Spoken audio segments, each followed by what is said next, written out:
astronomers among the crowds, insisting we were in for something spectacular, whatever the weather. We'll see the moon shadow rush across from the direction of the Isles of Scilly, 1,800 miles an hour, and we'll see for a couple of minutes a notable darkening during totality. Then, against all the forecasts, the skies brightened around 10:30, the crowds built up, and there were other spectators too. Well, I think things are much better than completely hopeless at this point, so we're all looking up and believe that we may get a glimpse at least. But others seemed uneasy at the impending gloom. In truth, nobody really knew how it would look until it happened. At first, gradually, the lights of the lighthouses and the lifeboat becoming slowly more prominent, and then into near darkness with extraordinary speed. I think we're at totality. I think this is it just now. Right. It's just begun, and we have what appears to be just sort of a deep dusk sky. You can just see that sky, the low sky there. That is the southern sky off Land's End now. And as the light returned, everybody was moved to applaud what they'd seen and what they'd felt. Oh, it's changed my life, definitely. It's just changed my life. It's changed your life? It's changed my life. Just that feeling, just makes you look at things in a different perspective. It's just brilliant. Absolutely. Spectacular, spectacular. And we've only got another 91 years to the next one, so can't wait. Some were clearly lucky, though. At Helston School, pupils and staff watched in amazement as the clouds parted just enough to reveal the total eclipse. The head of science really let himself go.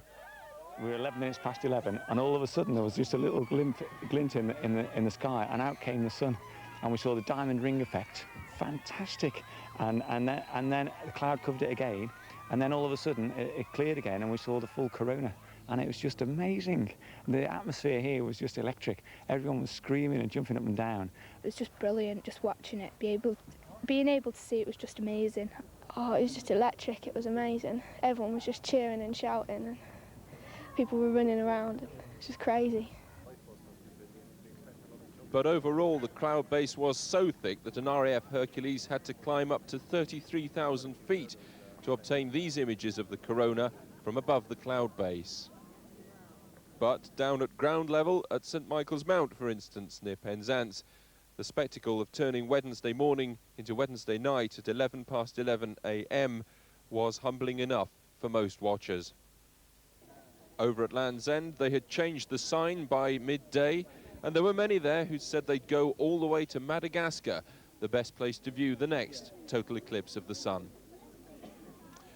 Well, now, throughout the rest of the country, people downed tools and stepped outside to get a view of the eclipse. Afterwards, the power surge was the biggest the national grid has ever seen, greater even than after England's 1990 World Cup penalty shootout. That's fame for you. Across Europe and down as far as Iran, it was a similar story. Julian Rush reports on how everyone else watched it with us. Chasing shadows from Mir, the Russian space station. The moon's shadow raced across the Earth at 1,500 miles per hour. If all goes according to plan, we'll be in the totality of the moon's shadow for between 6 and 9 minutes. Chasing the eclipse too from Concorde at 1,500 pounds ago. There's a jet planes in C and D, please change places with each other. Thank you.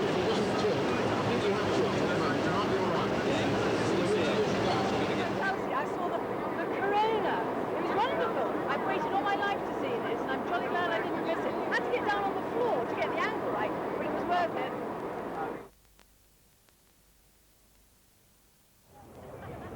Across Britain, thousands saw a partial eclipse.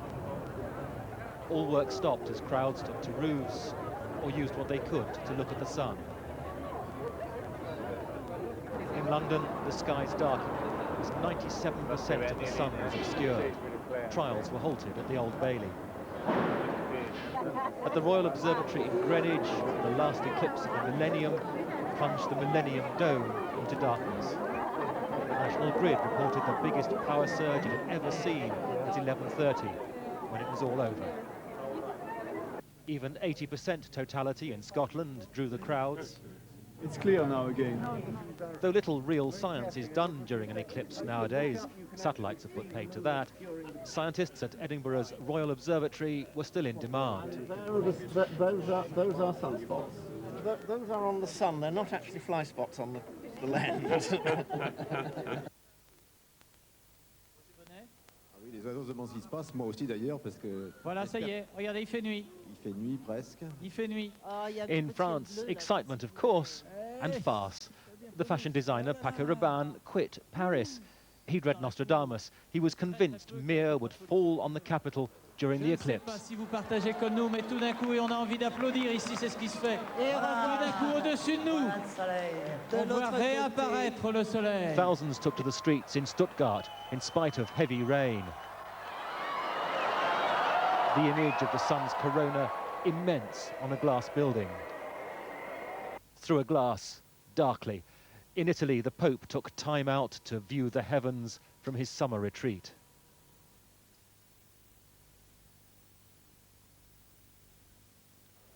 As the darkness fell, large bonfires and almost pagan celebrations here. A woman gave birth to her 9th child at the very moment of totality. Some of the best and longest views of the eclipse were from Romania. So there was some science here, measurements to seek to find out why the sun's flaming corona at 1,000,000 degrees is so much hotter than the surface at 6,000. Then the shadow raced on through Iran. Thousands here again, with prayers in the desert when the sun reappeared. The end of the last total eclipse of the Christian millennium.